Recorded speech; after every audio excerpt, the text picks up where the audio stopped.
It is April the 27th, Wednesday, and recently I decided to stop reading the commentaries, the Chumash and the Tanakh and so on, because I really felt like I was reading the Word of God for the commentaries of men.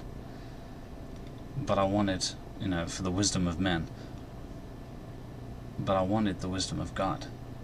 That was several days ago, and since then I've been trying to, just what I really desired was just the Word of God by itself, pure, undefiled. That was about 3 days ago. For some reason my wife and I both woke up at the same time this morning, about 4 a.m.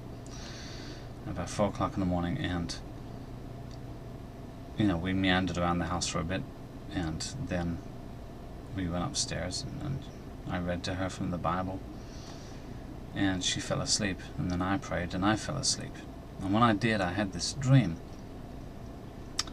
where I was walking on top of this mountain, and it felt like we were both there, and it felt like that we were on top of the world. I mean, this mountain was the highest mountain in the world, and there was nothing else around us except the mountain, the blue sky, and some clouds in the sky, and the sun. Just the four things. It was beautiful. And out of the clouds came this long funnel. This long funnel came all the way down to me, and I desired it. Above the funnel there was blue sky, so this funnel of cloud was just coming out of the blue sky, and I looked up at it, and so on, and I desired this thing. Now, even in the dream I understood this to be the Word of God, and it wasn't round, it was oval shaped, and as it came down toward me, it had a kind of a cloudy cap on it, that kind of was jagged around the edges and tapered off. But I was very excited. I was very excited to tear this cap off, and Kelly shouted from another part of the mountain, and she was over there somewhere, and she said to me, "Be careful, you might get hurt by that." And this funnel of cloud was made up of the purest cloud you've ever seen. I mean, the clouds of today don't contain that level of whiteness. I mean, it was just absolutely pure. It was so pure, and that was the thing that stood out about it. And I tore the cap off and threw it away, and then Kelly shouted her alarm to me, "Be careful, you might be hurt by that." And then I began to be a little bit afraid as to whether I would get hurt by it. But I was never hurt. And the reason why I was never hurt was because it was oval and not round. Because when I tore it off, I had the desire to unleash its full power. And I was thinking of the negative, destructive volcanoes that I was thinking of the negative, destructive tornadoes that we have today in our world. And I wanted to unleash this thing's full power because, I didn't like it being, I don't know.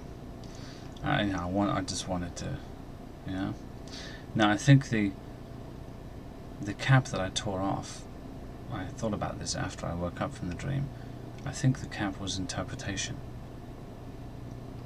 And it matched my desire from 3 days ago, where I didn't want the wisdom of men anymore. I didn't want it filtered down through their wisdom. I wanted the wisdom of God.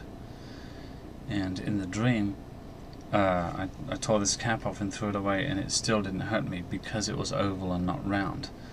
And I think that in itself was an act of God, was an act of God's grace toward us. Because after all, who of us could survive under a full examination if the full power of the Word of God was unleashed against us? It's just a thought. That's my only understanding of this dream while I was on top of this beautiful Mount Zion. And I call it Mount Zion because I can't think of any other mountain that it could be.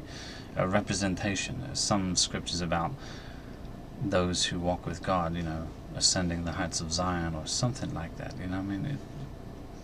That's the only thing I can think of, because it was just us on this mountain and the Word of God, this absolute, pure, brilliant whiteness of the Word of God coming down to me, and I desired it, and I didn't want anything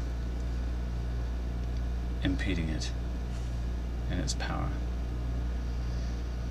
It's the only thing I can make of it, but it was so amazing, this dream. The purity of the dream was so beautiful. I desire purity so much in my life. I just desire purity, the purity of God's power, the purity of His Word. You know, about a week and a half ago, I was given this message very clearly in words, and it applies to every facet of my life, and I think probably many of yours too, especially as we head towards whatever is coming. It was, protect yourselves with purity. That was a week and a half ago, and then 3 days ago I desired this, and then this dream. God bless. Protect yourselves with purity. I wrote those words down in my diary, just so I could remember them always.